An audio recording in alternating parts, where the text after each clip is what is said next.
بسم الله الرحمن الرحيم الحمد لله الذي خلق الموت والحياة ليبلوكم أيكم أحسن عملا وهو العزيز الغفور أشهد أن لا إله إلا الله وأشهد أن محمدا عبده ورسوله ونصلي ونسلم على سيدنا محمد وعلى آله وصحبه أجمعين رضينا بالله ربا وبالإسلام دينا وبمحمد النبي ورسولا.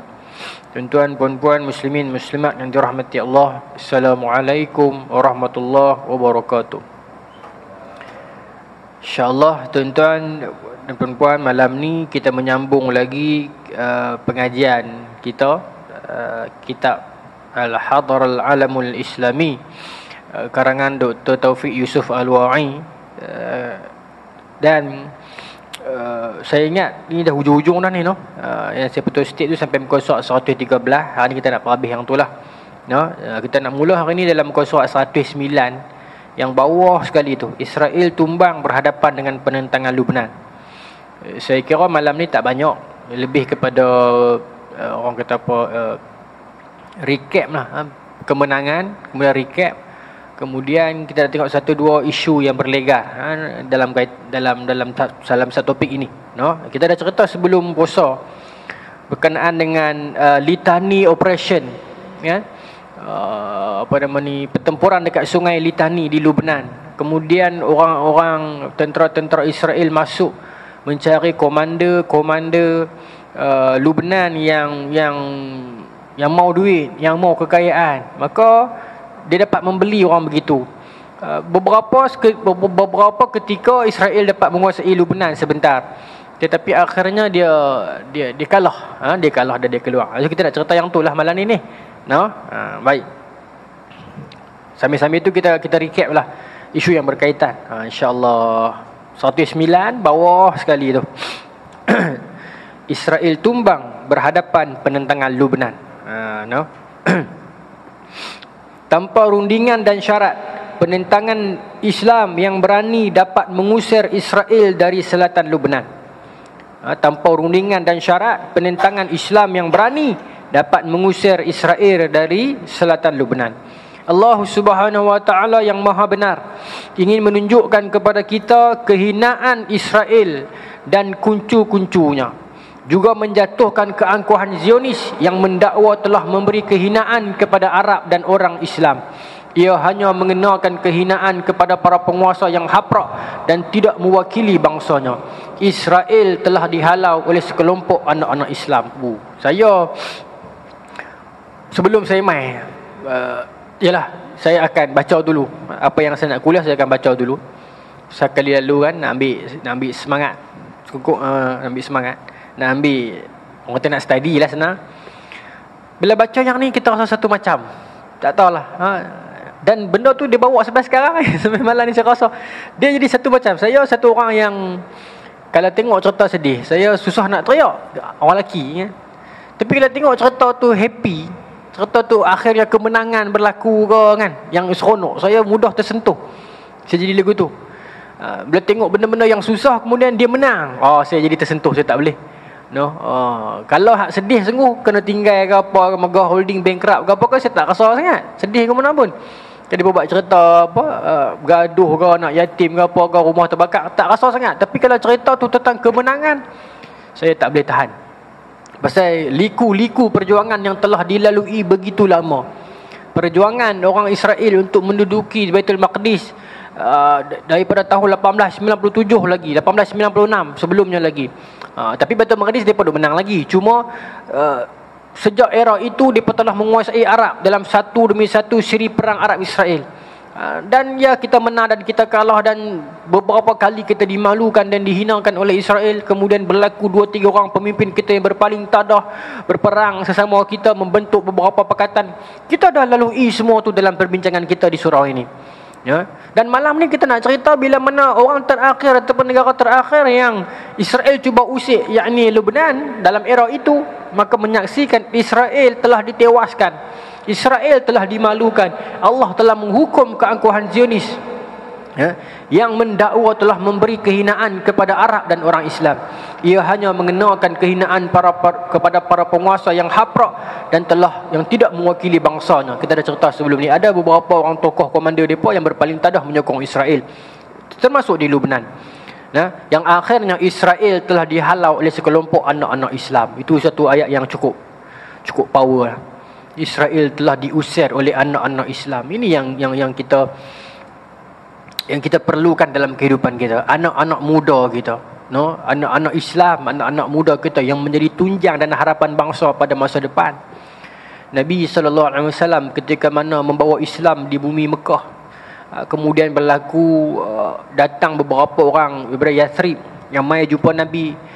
Dalam perjanjian Aqabah yang pertama, minta Nabi hantar seseorang untuk datang ke Yathrib untuk ajak Islam dekat penduduk Yathrib, khususnya Aus dan Khazraj.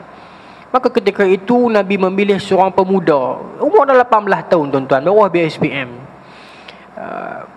Mus'ab bin Umair. Satu budak muda yang kaya, yang mak dia begitu kaya. Yang disebutkan dalam Syar' Alamun Nubala, Mus'ab bin Umair ini sampai dia ada minyak rambut dia sendiri, wangian dia sendiri. Bila dia lalu di bandar Mekah, di pekan Mekah, anak-anak dara Mekah bila bau bauan itu tahu itu ialah Mus'ab bin Umair. Tak ada orang lain yang boleh pakai wangian macam dia tu. Begitu punya tinggi kekayaan keluarga dia, darjat kedudukan dia masa tu. Tapi bila mana dia terima Islam, mak dia sekat kat kredit dia. Dia tak ada duit dah, tapi dia rela demi mempertahankan Islam. Dan ketika itu usia dia baru 18 tahun, Nabi pilih dia. Instead of beberapa orang yang lebih tua, Abu Bakar 38 tahun, Sayyidina Umar 36 tahun, dialah beberapa orang yang lebih tua, Hamzah dan sebagainya. Tetapi Nabi pilih satu budak muda yang nama Mus'ab bin Umair yang masa tu 18 tahun untuk pergi ke Yathrib seorang-seorang, membawa agenda agama yang belum dibicarakan oleh sesiapa pun ketika itu di bumi Yathrib, bahkan di seluruh dunia pada era itu. Budak muda yang yakin dengan kebenaran. Akhirnya seluruh bumi Madinah menerima Islam, orang Arab Madinah, di tangan satu budak muda yang lepasan SPM yang 18 tahun. Beginilah Nabi SAW meletakkan kepercayaan kepada anak muda. Dia sampai di Madinah, diperangi oleh beberapa orang ketua masyarakat masa tu, yang akhirnya ketua masyarakat di Aus dan Khazraj masa tu kedua-duanya nama Sa'ad, yang akhirnya kedua-duanya mereka ini akhirnya peluk Islam dan jadi sahabat yang akrab dengan Nabi. Tuan-tuan, datang penguasa-penguasa, kepala-kepala suku di Madinah ni nak ancam dia, nak pukul dia, nak halau dia, nak usir dia. Apa dia kata? Duduk dengar dulu apa yang saya nak cakap. Dia kata dengar dulu, kalau salah tak apalah, tak mau terima. Kalau betul terimalah, saya tak paksa. Tu anak muda. Maka Islam diterima di Yathrib. Dan bila Nabi sampai ke bumi Madinah, seluruh Madinah telah Islam. Dengan paluan hadrah tala'al badrun alaina. Semua itu, preparation itu disediakan anak muda ini. Satu batang tubuh budak muda yang 18 tahun ini, yang ada kejituan dan kehebatan itu, keyakinan dia kepada Islam, kekuatan dia, kecintaan dia kepada Nabi SAW, akhirnya membawa kepada seluruh Yathrib memeluk Islam dan mempersediakan kepada baginda Nabi sebuah bumi yang anytime bersedia untuk menyambut Rasulullah, mempertahankan Rasulullah, menumpahkan darah dan menghilangkan nyawa demi memelihara dan menjaga Rasulullah. Siapa yang mempersediakan bumi ini untuk Nabi? Satu anak muda 18 tahun, Mus'ab bin Umair, yang mempersediakan Ansar untuk baginda Nabi SAW. Nabi hantar satu budak muda untuk teroka tempat yang baru. Sa'ad bin Abi Waqqas, lelaki pertama yang mengangkat panah untuk Islam. Disebutkan dalam Syar' Alamun Nubala, Imam Zahabi menukilkan ketika mana pertama kali dia angkat panah untuk Islam itu, masa dia duduk berlatih tu, Nabi dah kata dah, Allahumma syaddid ramyatah, ya Allah tepatkan panahan dia. Dia angkat panah yang pertama untuk Islam, umur dia 16 tahun. Ke tempat Zubair bin Al-Awwam, hawari Rasulullah, pelindung Nabi ataupun pelindung lah. Ketika dia lelaki yang pertama yang menghunuskan pedang untuk Islam, ketika mana dia dengar orang kata kat Nabi, dia keluar pedang dia, dia berjalan keliling Mekah nak cari siapa yang kata kat Nabi. Masa tu dia masih budak tuan-tuan, masih belasan tahun. Sampai berjerembab dengan Nabi, Nabi tersenyum tengok dia. Nabi tanya, nak pergi mana ni Zubair? Dia kata, aku dengar orang kata kat Rasulullah, aku Nabi tebas tengkuk dia. Dia baru belasan tahun sampai Nabi tersenyum tengok dia. Semangat mereka untuk mempertahankan agama ini, semangat mereka untuk melindungi khazanah agama ini, permata umat ini, Rasulullah SAW. Ini yang kita hilang dalam masyarakat Islam sekarang. Lepas tu kita bertanya, apa jadi kepada agama ini? Bila mana benih-benih ini tidak kita semai. Benih-benih ini ialah mungkin ada beberapa kesilapan kepada anak muda itu sendiri, kepada masyarakat itu sendiri, dan mungkin juga kepada para da'i itu sendiri, yang akhirnya anak muda kita ini tak jadi seperti anak muda era itu. Tak jadi seperti itu. Nak kata era sekarang ni era fitnah akhir zaman, pemuda Palestin tak begitu sekarang. Mereka hebat, mereka setia dengan perjuangan. Mungkin kerana situasi yang membentuk mereka jadi begitu. Israel telah dihalau oleh sekelompok anak-anak Islam. Islam yang perkasa mampu melahirkan pahlawan, akidah pula penyumbang yang banyak, sementara iman adalah gudang para perwira. Iman tuan-tuan, dengan keimananlah, keyakinan kepada janji Allah, masuk ke medan perang. Kalau menang beroleh kuasa dan kerajaan, kalau kalah beroleh pahala dan syurga. Jadi apa yang dia peduli? Bila dalam peperangan dengan Rom, orang Rom jadi kata apa? Macam mana kita nak menang dengan tentera yang cintakan kematian? Dia cinta mati. Nak menang macam mana dengan tentera yang macam ni? Tak boleh menang. Pasal tu Rome had been defeated by Islam. Parsi pun kena. Herakl ketika mana dia soal jawab Abu Sufyan, masa tu Abu Sufyan belum Islam. Dia tanya satu-satu tentang baginda Nabi SAW. Hadis ni Abu Sufyan balik cerita masa dia dah Islam dah.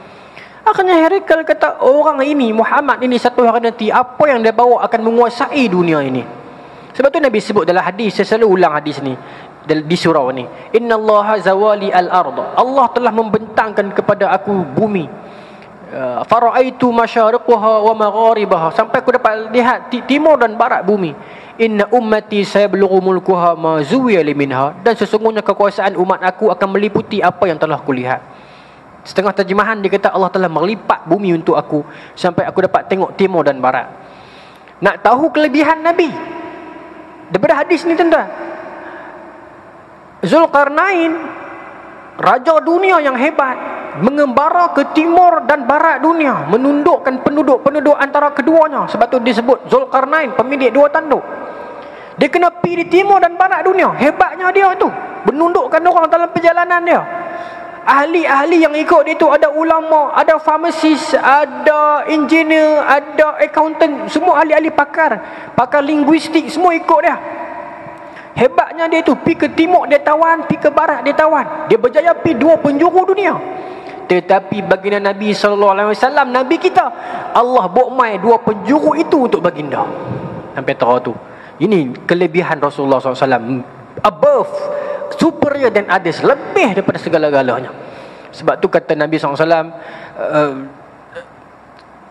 la yu'minu ahadukum, tidak sempurna iman dalam kalangan kamu, hatta akuna ahabba ilaihi min walidihi wa walidihi wan nasi ajma'in, sehingga kan aku ini lebih dicintai berbanding anaknya, ayahnya ataupun seluruh umat manusia yang lain. Rasulullah number one. Bila meletakkan Rasulullah dalam jiwa kita tuan-tuan, yang lain jadi murah dan remeh belaka. Baru ni satu orang ahli politik di India mengecam dan menghina baginda Nabi SAW. Tetapi cerita itu sepi, orang tak ceritakan, orang tak bicarakan langsung. Bahkan di peringkat kebangsaan pun tak ada bunyi tuan-tuan benda ni. Tuan-tuan dengar bunyi? Saya tak dengar. Dan maaf sebut. Mungkin nak memelihara hubungan ekspor gandum dan sebagainya dengan negara India, akhirnya kita menjaga benda tu. Satu penghinaan yang cukup besar kepada baginda Nabi, sepatutnya meniupkan satu kemarahan yang dahsyat. Hampa boleh sentuh diri kami, hampa boleh bakar rumah kami, hampa mungkin boleh bunuh 2, 3, 4 orang adik saudara mara kami, tetapi hampa jangan sentuh Nabi kami. Sebab Nabi kami adalah segala-galanya tuan-tuan. Rasulullah segala-galanya bagi kita. Pusat kecintaan, pusat keimanan, pusat kesetiaan, pusat kasih sayang, rahmat, syafaat, segalanya. Kalau bukan kerana Nabi, tentulah daripada izin Allah, kita tak merasa keberuntungan dalam Islam begini. No? Biar hari ini Rasulullah tak dibicarakan. Kerana itu Maulana Abu Hasan Ali An-Nadwi menyebutkan, saya sebut bulan lepas di surau ni, dalam kitab Madza Khasirul Alam bil Hintatil Muslimin. Kenapa umat Islam itu tewas dan kecundang pada era sekarang? Kerana mereka hilang Nabi dalam kehidupan mereka. Nabi tak ada. Hanya Nabi cuma didendangkan dalam majlis selawat, Nabi cuma didendangkan dalam beberapa alunan qasidah, Nabi cuma didendangkan pada tarikh dan kalender tertentu, itu sahaja. Selebihnya tidak ada. Maka bila kita hilang Nabi, kita hilang jati kita. No? Baik. Maka iman adalah gudang para perwira. Mereka menerobos sempadan Afrika, Eropah, India, segenap dan segala benua, menyebarkan Islam. Rela hilang segala-galanya untuk Islam. No? Baik, ini contoh dululah.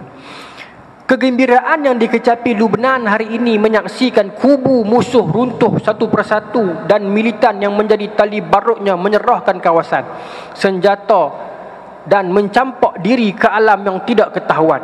Siapa yang sempat melihat semua ini akan berkata, semoga sejahtera tangan perwira tentera Islam, kubu akidah dan perisai iman. Ini zaman bila ni tuan-tuan? Saya ingat saya tahun 2000 lah sekali yang Israel keluar. Dia kata siapa sempat melihat semua ini, dia akan merasakan semua sejahtera tangan-tangan perwira Islam.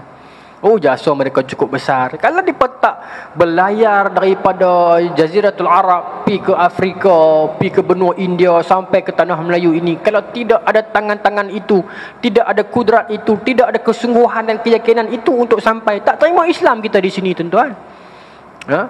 Berapa agama ini terbina dengan berapa liter air mata manusia, berapa banyak isteri menjadi janda, berapa banyak anak menjadi yatim, berapa banyak darah tertumpah, berapa banyak keluarga bercerai-berai, berapa banyak anak yang terpaksa berpisah dengan ayahnya, dengan ibunya. Dalam perang Badar kita dapat saksikan, ada anak berperang dengan ayahnya, ada ayah yang terpaksa membunuh anaknya. Berapa banyak jiwa yang berkorban untuk kelestarian hidup beragama kita sekarang, yang mana kita menerima agama ini secara selesa dan aman dan tenteram. Lantas kita tidak menghargainya sangat. Tuan-tuan, sambung no? Ya. Tuan-tuan, tak apa, saya satu dulu. Siapa yang memerhatikan rakyat Lubnan memasuki semula kampung? Oh, ini seronok. Tuan-tuan cuba baca seorang-seorang di rumah balik lagi ayat Dr. Taufik ni. Sesiapa yang memerhatikan rakyat Lubnan masuk semula ke kampung dan kota yang dibebaskan, serta mereka kembali ke negeri yang diambil semula dari tangan musuh setelah beberapa tahun yang panjang, dia akan mengetahui bahawa kejayaan itu terletak dalam jihad. Kemenangan datang bersama kesabaran, kelapangan datang bersama kesempitan, dan kesenangan tercapai bersama susah dan payah. Dia kata siapa sempat melihat bagaimana orang-orang Lubnan yang menjadi pelarian saban tahun usung beg balik ke rumah mereka yang ditinggalkan lama, usung semula beg-beg pergi ke runtuhan-runtuhan rumah mereka, membina semula rumah dan persekolahan mereka, membina semula pekerjaan dan kehidupan mereka, maka dia akan merasakan ini nikmat yang sangat besar. Dia kata siapa sempat menyaksikan. Tak tahulah tuan-tuan hidup zaman tu, ya. Dan bahkan tuan-tuan, dunia pun akan bertepuk tangan. Dunia pun sampai satu tahap tuan-tuan, dia tak boleh terima keangkuhan yang melampau.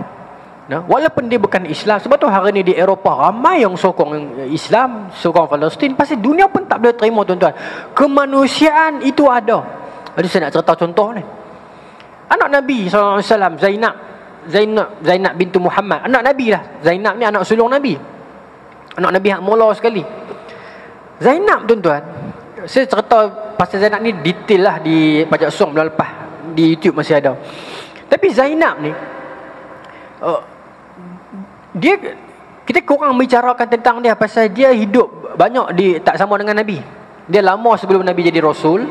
Kemudian bila Nabi jadi Rasul, dia ikut Nabi Islam. Tapi bila Nabi hijrah ke Madinah, dia tak ikut.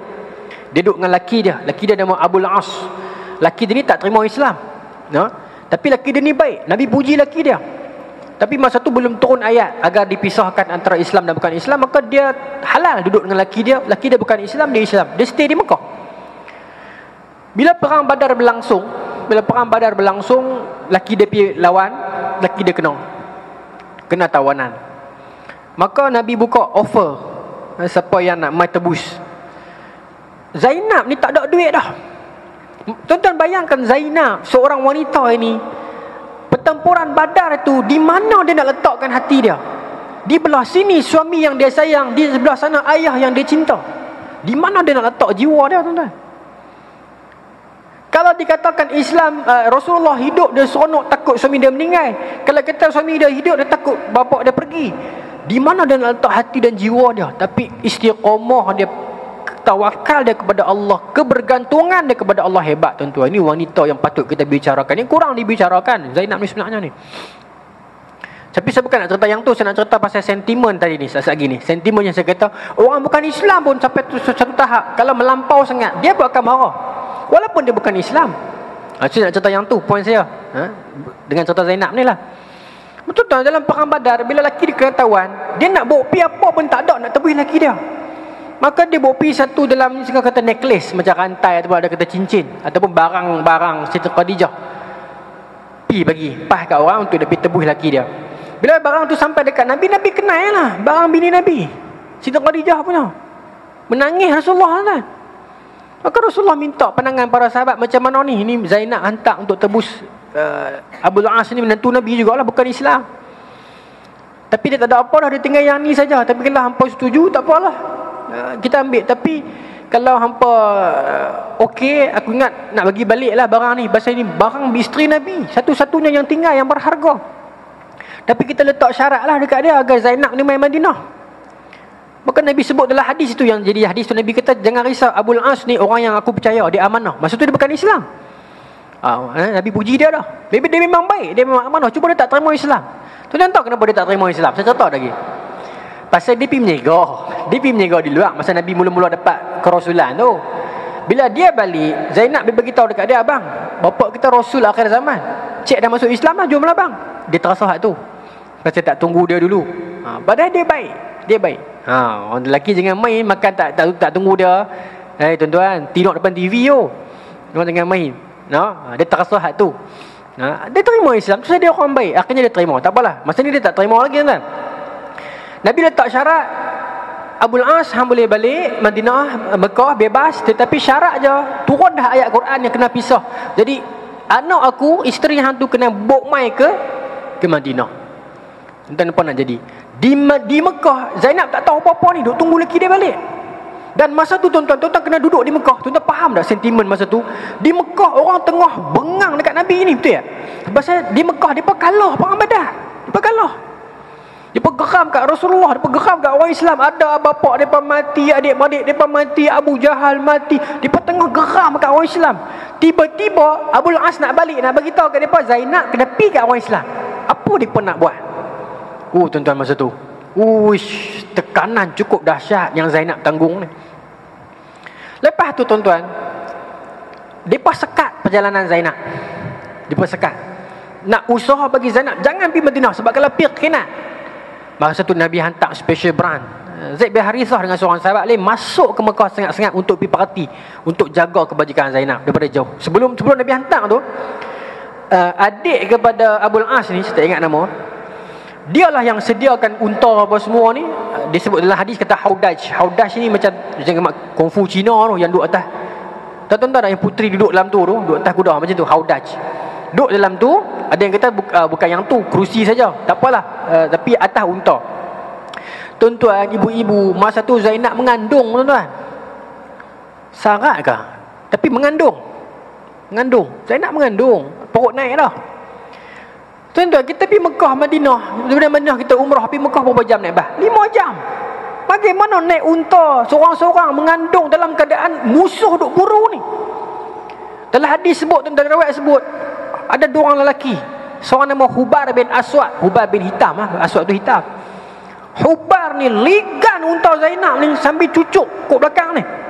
Kawan tu dah lah mengandung. Sampai akhirnya unta tu ngongek-ngongek, jatuh dia. Guguk dia, tuan-tuan. Ni untuk nak tahankan Islam ni.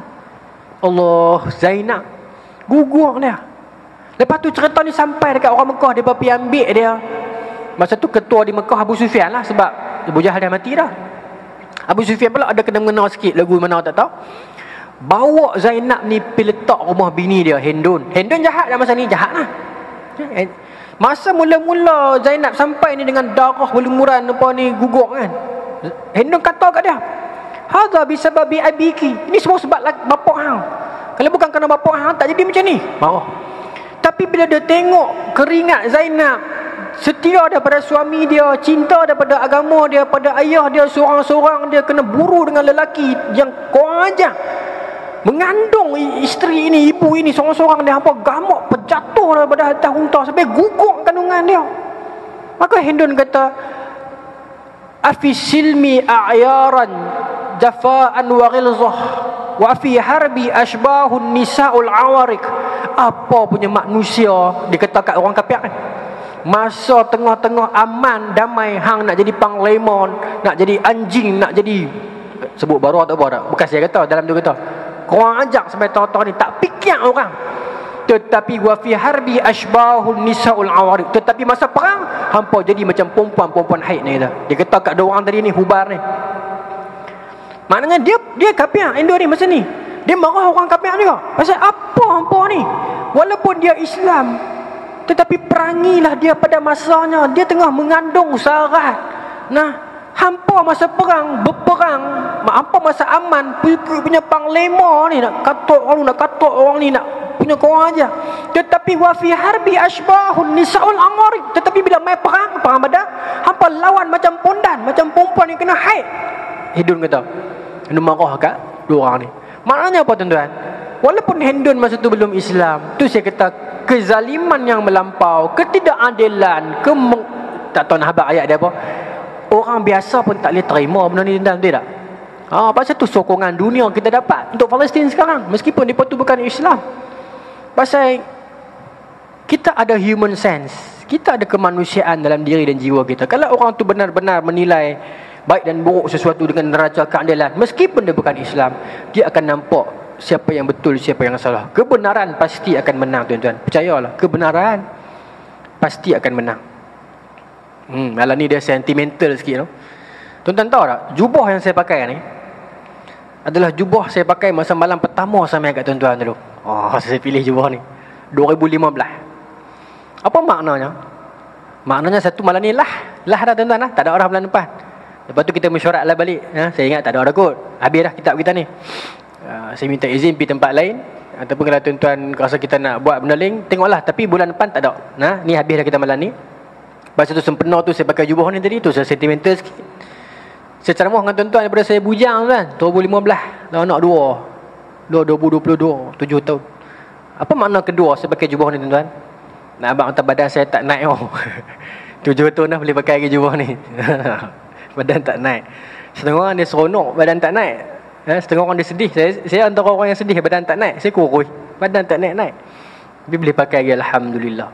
Dan malam ni pun poin tak banyak, lebih kepada sentimental lah. Dia cerita pasal orang Islam ni. Boleh saya sambung, tuan-tuan? Sekali kita akan recap satu-satu apa yang kita lalui sepanjang kuliah kita ni. Ni dah cerita pasal kemenangan dah ni. Baik. Siapa yang siapa yang menyaksikan keputusan untuk menyerah kalah, dengar no? Ayat ni. Saya ingat zaman kita ni tahun 2000 ni, masa 2000 lah yang Israel keluar dari Lebanon tu kan. Saya pun dah jam 4, tu pun tak ingat sangat. Mungkin tuan-tuan lebih ingat. Tapi saya ingat saya tahun 2000. Sesiapa yang menyaksikan keputusan untuk menyerah kalah kuasa Zionis yang takabur. Ini maksud saya yang dia keluar last kali, tak kacau dah tu. Macam Afghanistan yang Amerika keluar baru ni 2021 kan. Yang Amerika keluar 22 ke 21? Tu lepas kata ni tak, yang Amerika tarik trup dia keluar dari Afghanistan. Tu lepas ke tahun ni? Tak ingat dah. Tapi baru-baru ni lah kan. Macam tu yang last kali. Jadi kita sempat menyaksikan yang Afghanistan kalau umur saya ni. Tapi dia kata siapa yang sempat menyaksikan keputusan untuk menyerah kalah kuasa Zionis yang takabur, kecundangnya peralatan ketenteraan yang canggih, kepanikan anggota tentera, kesungkuran para panglima dan ketempiaran para musuh yang lari, dia mengetahui bahawa pertolongan Allah adalah dekat. Jika kita membantunya, kemenangannya yang nyata pasti datang jika kita jujur kepadanya. janjinya yang benar pasti tiba tanpa ragu lagi jika kita mengasahkan azam, menjaga janji, melakukan persediaan dan ikhlas dalam bertawakal kepadanya. Oh, dia kata siapa yang menyaksikan, dia akan dapat melihat kemanisan kebenaran itu bila dia menang. Kebenaran, tuan-tuan, satu hari pasti akan menang. Hari ini kita berada dalam lautan fitnah, dalam medan apapun. Kita sakit hati tengok dengan kemaksiatan, kemungkaran, rasuah, kebobrokan, kerakusan, ketamakan, permainan politik, macam-macam. Kebenaran akan menang. Ada satu hadis Nabi SAW sebelum tu. Begitulah bagaimana Allah menunjukkan Vietnam tak berjaya ditawan oleh Amerika. Afghanistan tak berjaya ditawan oleh Rusia sebelumnya, dan juga Amerika selepas itu. Dan Lebanon tak mampu ditawan oleh Israel. Dan hari ini Gaza sampai saat saya sedang bercakap ini masih kekal merdeka. Mereka tidak ada backup senjata-senjata yang canggih, tetapi mereka ada backup oleh Yang Maha Kuasa. Oleh Yang Maha Kuasa. Tuan-tuan, dalam satu hadis Nabi SAW, Nabi kata, ini adalah hadis Sahih Muslim. Ada dua hadis. Satu hadis Ibnu Umar riwayat. Ibnu Umar satu hari dijumpa dengan Ibnu Sayyad. Jumpa Ibnu Sayyad. Kemudian dia kata kat Ibnu Sayyad. Ibnu Sayyad ni kan pemuda Madinah Yahudi yang dikatakan muka dia mirip Dajjal. Dua tiga kali Nabi dengan Sayyidina Abu Bakar dengan Sayyidina Umar pergi jumpa dia, mengendap dia, tengok betul ke tidak ada Dajjal. Tetapi tergantung, tak dapat juga jawapan. Jadi KIV lah. Cuma ada beberapa orang sahabat dan tabi'in yang memang sampai berani sumpah kata dia memang Dajjal. Antaranya sahabat dia Abu Bakar dan Ibnu Umar, antara yang berani kata memang dia Dajjal. Tapi jumhur kata dia mungkin Dajjal, tapi dia Dajjal kecil, bukan Dajjal yang sebenar, yang seperti mana dijumpai oleh Tamim Ad-Dari itu. Tapi ala kulli hal, dalam hadis ni Ibnu Umar jumpa dia. Ibnu Umar kata kat dia, pasal Ibnu Umar kan memang berpegang macam pok dia pegang, memang dia ni Dajjal. Bila Ibnu Umar kata kat dia, dia geram, badan dia jadi macam kembang, macam marah, kembang. Kemudian Ibnu Umar nampak macam heran, pasal apa dia jadi mengembang macam ni. Maka dia pergi masuk rumah kakak dia, Hafsah. Maka Hafsah kata kepada dia, kenapa hampi buat macam ni dekat dia? Han tak tahu kan Nabi kata bahawasanya Dajjal akan keluar bila mana dia marah? Yang itu satu. Dalam hadis yang lain riwayat Muslim, Nabi kata innama yakhruja min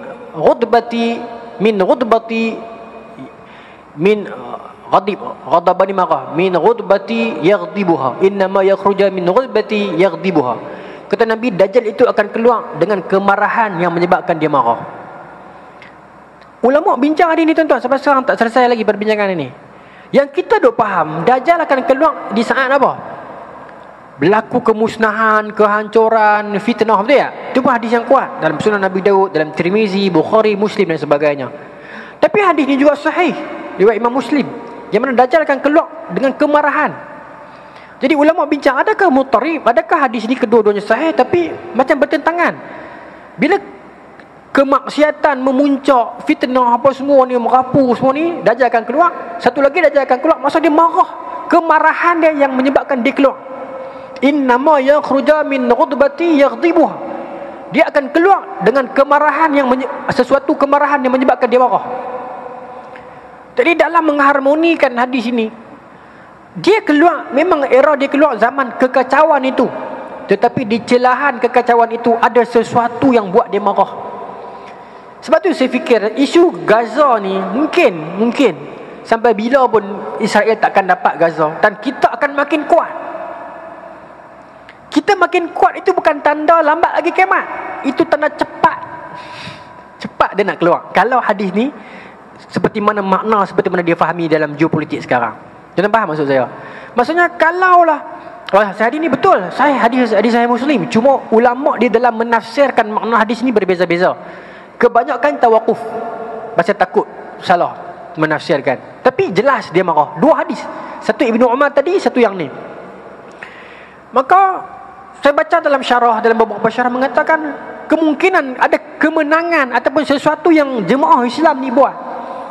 Saya fikir mungkin kemenangan yang berganti-ganti Al-Qassam di Gaza, menang, dan kita rasa macam Palestin makin kuat ni. Tidak, Gaza makin kuat, orang Islam makin bersatu. Israel duk kena. Mana satu perang yang moden ini yang Israel menang dengan Al-Qassam? Tak ada lagi menang dia. Semua Israel kena. Jadi kita rasa macam lambat lagi kemat. Lambat lagi dah jalan keluar. Masa kita duk menang. Tak, jangan salah. Mungkin itu menyebabkan kemarahan dia. Yang instead of kita duk sangka dia lagi lambat, rupanya lagi cepat dia akan keluar. Di samping ada huru-hara yang lain atas dunia ni duk huru-hara kan sekarang tuan-tuan. Tentang Dajjal. Allah Ta'ala alam lah. Tapi kita menuju fitnah yang paling besar daripada penciptaan dunia sampai kiamat ni, fitnah yang paling besar, Dajjal. Dan kita tak boleh mengelak bercakap tentang dia. Dia akan keluar. Kita akan lawan dengan dia. Kalau kita tak sempat, kita siapkanlah anak cucu kita. Siapkanlah anak cucu kita untuk menghadapi dia. Jangan peduli. Kita hadapi dia dengan yakin, seperti mana disebutkan dalam kitab ini. Baik. Darah dan daging jihad di Lubnan berlandaskan Islam. Ia bermula selepas berlaku fitnah perbalahan yang membabi buta, tetapi ia belajar daripada tribulasi yang berlaku. Dengan itu, ia dapat menyatukan bangsanya sama ada Maron maupun Islam. Orang Mur ni kan, ke arah objektif negaranya dan kepentingan bangsanya. Ia juga dapat melahirkan sebuah kerajaan tanah air yang enggan menjadi tali barut kepada timur maupun barat. Bertekad untuk berinteraksi dengan mereka yang ikhlas, membuang para pengkhianat yang menyokong golongan mujahidin. Justru jalannya jelas dan matlamat di hadapannya terang. Ia berkeras untuk sampai kepada objektifnya. Itu ada satu buku. Tuan-tuan, buku ni lama dah. Sejarah dunia dari sudut pandang Islam, Tamim An-Nasari. Ni antara buku yang bagus lah kalau saya boleh recommend. Tuan-tuan nak beli. Daripada awal dia cerita pada zaman, buku ni lama dah. Saya beli pun masa saya belajar kat UA dulu 2012. Daripada zaman hijrah Nabi, masa Nabi mula-mula dapat wahyu sampailah kita habis ni. Lebih kurang dia punya kesudahan dia sampai tahap Uthmaniyah jatuh lah. Tapi dia tak sentuh banyak. Dia sentuh sikit, tapi lengkap. Bukanlah lengkap, timeline tu ada, tapi dia ada touch Andalusia. Bagus juga buku ni kalau tuan nak baca. Saya habis dah baca. Khatam 2 kali dah buku ni. Bagus. Dia tak detail sangat, tapi dia untuk bacaan light, untuk kita dapat gambaran. Tamim Ansari punya buku ni bagus. Dia buku terjemahan orang putih ni, A History of the World Through Islamic Eyes. Dia terjemah sejarah dunia dari sudut pandang Islam. Adi Warna punya terbitan. Saya beli tahun bila ni, 2012 dia silap saya, bukan 2013. Bagus buku ni. Dia saya nak petik sikit apa yang dia tulis berkaitan dengan yang ni. Dia kata selepas kemenangan Islam, kejatuhan. Tapi yang kita bincang kemenangan ni tuan-tuan, sebenarnya dia tahun 2000 ni. Tapi sebelumnya kemenangan dah ada. Tapi saya nak petik yang Tamim Ansari sebut ni. Dia kata dalam era itulah, senang abang, kita jangan pergi tahun 2000 yang ni lah. Tapi saya nak pergi tahun yang saya kata era yang ni, kita nak recap ni, era yang lepas Uthmaniyah tu. Yang kemenangan ni saya fikir tahun 2000. Tapi yang era lepas Uthmaniyah ni, awal 1990 lebih ni, 1925 ke atas sampai 1950 tu, kita nak pergi yang tu. Okey. Boleh tuan-tuan? Okey, baik. Di Tamim Ansari cerita ni, dia kata apa? Dalam era ini, macam saya selalu sebut lah, saya kata kita hilang arah. Tuan-tuan, saya memang duk berniat habis kuliah kita ni, sepanjang siri kita di surau ni saya nak bukukan, saya nak tulis balik. Saya nak bukukan. Jadikan sebuah buku lah. Tuan orangkan lah. Saya ingat saya nak buat tajuk, tak tahu lagi, tajuk krisis Islam dan krisis, tak tahu lagi. Tapi saya memang niat, kalau sempat saya nak bukukan. Lama dah tak ada buku baru ni. Habis ni saya nak tulis buku ni. Saya nak main era fitnah tu, era 1896 sampai 1950 atau 1970, sampai Perang Teluk. Lebih kurang area tu lah. Geopolitik Saddam Hussein apa semua tu. Memang sebab kita, krisis yang berlaku adalah bila mana Uthmaniyah jatuh, kurun ke-19, kita tanzimat berlaku kan di Uthmaniyah 1839. Kita cuba meniru barat, segala-galanya ditiru barat. Lepas tu tak berjaya. ulama telah disingkirkan. Sebab tu Atatürk bukan orang yang jahat sangat, bukan orang yang menukar sekular sangat. Dia menyambung ya. Tanzimat dah ada awal. Kurun ke-20 kita hilang. Aku nak pakai model apa ni?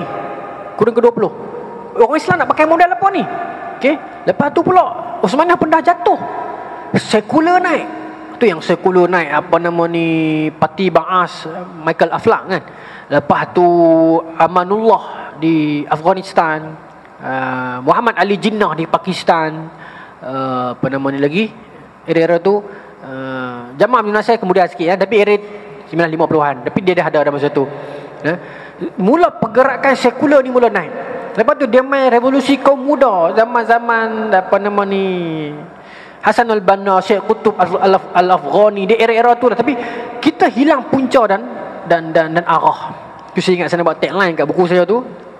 Ketika umat Islam hilang arah. Bila habis khilafah kita hilang arah.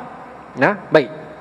Dia kata kat sini kan, sepanjang waktu ini kekuatan sekular dan Darul Islam terus berjuang bagi modernisasi negara-negara mereka sambil menghadapi tekanan antarabangsa. Pada masa yang sama, arus lain kebangkitan Muslim yang ditenggelamkan, bahkan ditindas, Islamis politik, Salafi, Wahabi, Deobandi, Jihadi dan sebagainya terus hidup dalam kalangan golongan yang ketinggalan secara ekonomi. Di situ mereka terus menyatakan dunia ini terbahagi kepada dua bahagian yang berbeza yang saling menafikan, iaitu wilayah damai dan wilayah perang, ataupun dunia persaudaraan Muslim dan dunia keras kaum kafir Sarakah. Perenggan ini penting. Para pendengar ceramah dapat melihat sekeliling dan menyedari, ya, memang benar, masyarakat memang terbahagi kepada dua dunia yang terpisah secara keseluruhan. Ia dapat dirasai kalau kamu tak sedar, memang kamu buta, dia kata. Apabila para pendukung jihad meramalkan persengketaan maha dahsyat akan berlaku antara golongan yang setia secara harfiah pada wahyu Allah dan golongan yang bergabung dengan syaitan bagi menjauhkan manusia daripada Tuhan, maka akan berlaku pertempuran yang sangat besar ni. Yang ni Maulana Abu Hasan sebut dalam kitab Madha Qasir Alam Bilhin Total Muslimin. Saya baru baca semalam di Taman Wakaf. Dia kata apa? Orang Islam pada era kita ni, era 20-an ni, era abad ke-20 hari tu ni, dia jadi dua puak. Sebenarnya bukan 20-an, sebelum lagi, dia bukan ada zaman tu. Masa sebelum tu, cuma saya nak ambil tulisan Maulana ni relevan zaman kita. Dia kata satu pemerintah rahib, dia kata pemerintah yang ada sifat kerahiban, meninggalkan dunia tu satu. Dan satu pemerintah yang bersifat kebendaan, yang meninggalkan agama tu Dan dia kata dua-dua pun tak betul, dia kata. Yang kerahiban ni menyebabkan segala khazanah teknologi yang Islam bina habis, tak ada dah. Kira berzikir dah, dia kata. Jadi apa pun ayat tak ada pun tawakal, padang rosak pun pakai penyodor, macam tu ya. Tak peduli dah ni. Ekonomi jatuh pun tak apalah, harga barang naik pun ini semua, macam tu, demi sentimen. Satu kerahiban. Satu lagi kebendaan, material punya kerajaan yang dia tak peduli langsung agama, tak peduli langsung ada spirit, ada roh, ada semangat, tak faham tentang keberkatan, tak faham tentang baldatun thayyibatun wa rabbul ghafur. Bagi dia semua material belaka. Dia kata berkesan bila berlaku pertembungan ini apa dia kata? Yang kerajaan ataupun pemimpin yang bersifat kerahiban ini, dia akan dimamah oleh pemimpin yang material. Sebab apa? Pemimpin material adalah lebih agresif, lebih tamak dan lebih haloba, dan dia mengutamakan dunia. Pemimpin ni pula mengutamakan akhirat. Maka bila persaingan itu berlaku di atas pentas dunia, tentu tuan rumah menang. Maka pemimpin yang kerahiban ini akhirnya akan buka pintu sekali-sekala nak isi borang BRIM, nak isi bantuan, dan akhirnya pemimpin kerahiban ini akan diikat tengkuk mereka untuk ikut pemimpin material ini. Maka jadilah persyarikatan ulama dan umara, dan binasalah negara-negara tersebut. Ini saya tambah dan yang saya faham daripada Maulana sebut. Bila mana pemimpin yang ada nilai agama ini tak ada kekuatan sendiri, bila mana dia pejam mata daripada segala dunia, maka bila sekali-sekala dia perlukan dunia, sebab dia hidup atas dunia, anak bini dia pun nak makan, maka dia terpaksa menadah tangan dan tengkuk kepada pemimpin yang material. Ketika itu dia akan dicatur dan diikat tengkuk dia. Itu yang Maulana kata berlaku pertembungan ini rosak sesebuah negara itu. Itu yang berlaku dalam tradisi Islam. Dan dia kata lepas tahun 1920-an, bila mana jatuh Bila mana Uthmaniyah jatuh, Ataturk naik memperkenalkan sekular ataupun menyambung sekular, semua pakat tiru. Apa nama ni yang saya sebut nama tadi tu, Shah Reza Pahlavi di Iran, Amanullah di Afghanistan, Jamal Abdul Nasir di Mesir. Tapi Jamal Nasir belum lagi. Jamal Nasir 1953. Dia revolusi lawan dengan anak cucu Muhammad Ali Pasha. Dalam semua ligan yang tu, dalam semua ligan modernis tu, ada satu negara yang dia kekal dengan ekstrim, iaitu kerajaan Wahabi di Saudi. Saya tak ada masalah dengan perkataan Wahabi, pasal satu, saya bukan Wahabi. Yang kedua, masalah dengan perkataan Wahabi di Malaysia ni, orang jadi susah nak sebut. Orang jadi sebut W kan. Orang jadi Wahabi. Kalau saya, lidah saya, bila saya sebut Wahabi, saya merujuk kepada tu, Wahabi Saudi yang era itu, yang the real gerakan Wahabi tu. Saya nak kena betulkan. Bukan untuk tuan-tuan di video-video nanti orang kata dia tak habis-habis, ustaz-ustaz ni main Wahabi. Saya akan sebut Wahabi. Tapi Wahabi bila saya sebut, maksud saya bukan Wahabi yang apa dia kata ustaz tu Wahabi, doktor ni Wahabi. Tak, saya tak maksud yang tu. Bila saya kata Wahabi, saya kata tu gerakan Wahabi yang betul tu. Dia pun memang ekstrim tuan-tuan. Memang ekstrim, tak ada siapa nafi. Ekstrim. Yang sampai sekarang pun undang-undang Wahabi, orang perempuan tak boleh bawa kereta, tak boleh ada lesen. Memang dia pun ekstrim. Dan keekstriman yang mereka buat ini akan membuahkan satu orang kata apa, reform, atau bukan satu reform, extreme tense yang mereka buat di Saudi ni. Kita tengoklah, satu hari nanti dia akan pecah, dan dia akan jadi lagi teruk daripada kita. Dia punya kebebasan dia punya kemerapuan dia, pasal dah lama dia duduk dalam cekaman ekstrim. Alah, member-member kita pun tuan-tuan sekolah agama, bila PKL tiba-tiba terbuka, dia lagi teruk daripada kita. Saya ingat lecturer saya cerita dulu kan, bahkan zaman dulu kan orang duduk sambung di England. Dia kata kawan-kawan kami hak sekolah agama ni pergi sana lagi sakan. Hak kami hak biasa-biasa ni okey lagi lah kan. Dia mungkin dia terkejut ya? Saya rasa tuan-tuan pun ada pengalaman yang sama kot kan. Dia lebih teruk daripada kita hak orang biasa ni. Mungkin sebab dah lama duduk terpuruk kan, tiba-tiba dia keluar, mungkin jiwa dah memberontak. Tengok nanti Saudi dia akan jadi lagi teruk daripada kita nanti. Sebab saya, yalah dia kawai tapi dia tekan. Lepas tu golongan deraja boleh buat. Jadi sekarang ni bila Muhammad bin Salman duk buka sikit-sikit ni, tengok tuan jadi ke mana. Dia pun tak peduli dah. Dia pun tak peduli dah. Tanah haram ke apa ke, dia pun kira nak bebas, nak keluar. No? Jadi kata dia, masa ni Wahabi sedang membina pengaruh dia. Tapi dia tak dapat besar. Dia cuma dapat pergi Pakistan, India, beberapa tempat di Afghanistan. Sebut ni. Kemudian Wahabi cuma mampu menempatkan diri dia dalam era tahun 70-an. Bila mana ada Aramco, Amerika ada fund modal untuk cari minyak, baru dia mula membina nama dia. Dan dia ini dengan Syiah tentu berseteru besar. Syiah dengan Wahabi dia seteru sangat besar. Baik.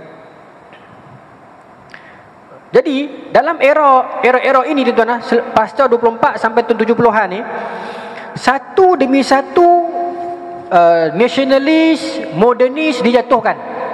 Dia kata Zulfikar Ali Bhutto, Amanullah, Shah Reza Pahlavi, Parti Baas di Syria dan Syria lah, Parti Baas kan. Kemudian beberapa tempat lah, Afghanistan, Pakistan, Iran, Tunisia, Hamid Bourguiba kan, Tunisia. Seorang demi seorang, Muhammad Ali Jinnah di Pakistan, seorang demi seorang modernis sekularis ini, bila dia jatuh, Khomeini mula buat dekri Syiah dia.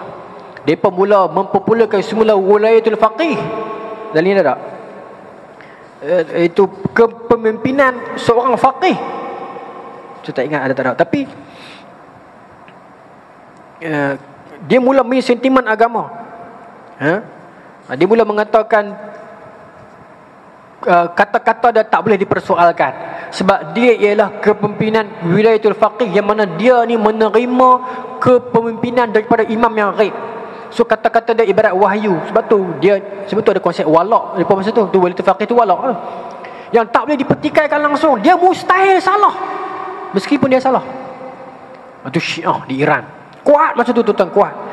Di Saudi juga begitu, tetapi versi yang berbeza lah. Literal harfiah mereka terhadap sirah, terhadap kecintaan kepada Nabi dan sahabat, terhadap tinggalan sejarah, buang bid'ah, syirik, semua ni literal, kerah mereka. Di sudut ini begitu pula. Dan sekarang ni perlumbaan dua-dua ni cuba nak tarik kita ke kiri dan ke kanan. Tahu tak tuan? Kedua satah ni sedang menarik kita nak pergi belah mana ni. Jangan kita menghampiri antara keduanya ini. Baik. Okey. Yang akhirnya tuan-tuan, bila mana Khomeini buat macam tu, Saddam Hussein pula fikir aku nak kena sekat kemarahan ini, maka dia mula serang Iran. Kita dah cerita dah yang tu sebelum ni kan, diserang Iran. So berlaku episod serang menyerang sesama negara Islam. Saudi pula makin lama makin jauh daripada Liga Arab. Bukan jauh, dia ada dalam tu. Tapi macam mana, Mesir telah dibuang dari Liga Arab 79 kan. Masing-masing mula membina dia jenama dia sendiri. Saya fikir selepas perang Teluk lagi dahsyat. Negara-negara baru ni, Dubai, Qatar, Kuwait apa semua ni. Bukan Kuwait, Dubai, Qatar apa semua ni. Tuan tengok bagaimana perlumbaan kekayaan mereka sekarang ni kan. Betul naik sekarang ni dengan Bahrain, Oman semua ni kaya ni. Bagaimana mereka mengumpul, membina kekayaan mereka, kemasyhuran mereka. Saya fikir mereka akan lebih jauh daripada kesedaran agama. Dan itu yang dimasukkan dengan Nabi, oleh Nabi bahasa kehancuran dan fitnah. Yang dalam hadis yang lain Nabi sebut apa? La taqumu sa'ah hatta yafidul mal wa tazharul fitan wa yuksarul harju. Takkan berlaku kiamat sehingga akan harta benda yafid, harta benda melimpah ruah. Wa tazharul fitan, dan fitnah akan terzahir. Wa yuksarul harju, banyak yang berlaku perang. Satu bab.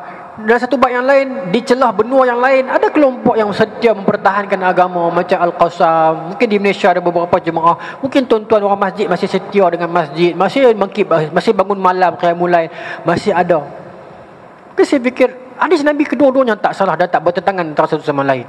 Ada benda yang menyebabkan Dajjal akan prepare nak keluar, tetapi yang menyebabkan cetusan dia keluar masa tu kemarahan dia. Mungkin kemenangan Islam nanti. Mungkin satu hari nanti kita akan dapat balik Baitul Maqdis sebelum Dajjal keluar. Itu mungkin dia marah. Sebab pertempuran Dajjal dengan apa semua ni, Mahdi apa semua ni di Syria kan. Mungkin kita dapat dulu Baitul Maqdis balik. Kita dapat balik Palestin, dia marah, dia keluar. Allah Ta'ala alam. Tapi ala kulli hal, apapun realiti sekarang, hadis Nabi tak mungkin salah dan tak pernah salah kan. Tak pernah salah. Kalau salah, sama ada tafsiran kita tersilap ataupun kita tengok balik sanad dia kat mana. Mungkin ada satu dua tak kena. Mungkin ada satu dua tambahan mudrash dan sebagainya. Tapi hadis Nabi benar. Wa ma yantiqu 'anil hawa illa wahyu yuha. Nabi tak cakap melainkan apa yang diwahyukan kepada baginda Nabi SAW. Maka tuan-tuan, dengan tertutupnya kitab ini, maka tertutuplah kuliah kita. Habis. Tuan-tuan doakan saya dapat kekuatan untuk karang kita punya ni balik. Berapa episod saya tak ingat. Lama dah kita di surau ni. Sebelum kita bawa itibar Uhud lah macam-macam kan. Tapi yang tajuk kita ni tuan-tuan, untuk pengetahuan tuan-tuan, di luar di YouTube ni terkenal geopolitik ni. Unai Smidawa, Jeff Osama, ada 2-3-4 orang kawan-kawan Thailand dan sebelum ni pun sebut kat saya yang tu. Geopolitik ni antara yang mereka suka. Saya tak sangka pula. Dia terima kasih lah kat tuan-tuan. Surau lain tak bagi tajuk ni. Dia pernah nak tajuk fiqh, saya pun nak pandai sangat. Saya bidang hadis. Tuan-tuan bagi kat saya platform ni, dia tak sangka di luar orang suka geopolitik, dia pun nak tahu. Alhamdulillah, terima kasih banyak kat tuan-tuan. Mudah-mudahan lah ini jadi saham saya dan saham tuan-tuan dalam kita menyedarkan anak-anak muda kita, menyediakan generasi depan. Terima kasih tuan-tuan dan minta maaf banyak-banyak lah sepanjang kita bersama ni. Kalau ada salah silap, saya minta maaf banyak-banyak. Bulan depan tak ada dah. Kalaulah saya akan datang lagi, tuan-tuan bincang lah. Saya kira saya tak mau dah kot. Tapi kalaulah ada jodoh kita lagi, kita carilah kitab lain, tapi bukan bulan depan. Kita bagi bulan depan tempoh bertenang. Boleh tak tuan-tuan, saya minta izin Tapi saya fikir bagi peluang ustaz lain lah. Wallahu ta'ala alam. Bismillahirrahmanirrahim. Allahumma razuqna fahman nabiyyin wa ifdal mursalin wa ilhamal malaikatil muqarrabin wa hdina fi hidayatil arifin bi rahmatika ya arhamar rahimin. Walhamdulillahirabbil alamin. Assalamualaikum warahmatullahi wabarakatuh.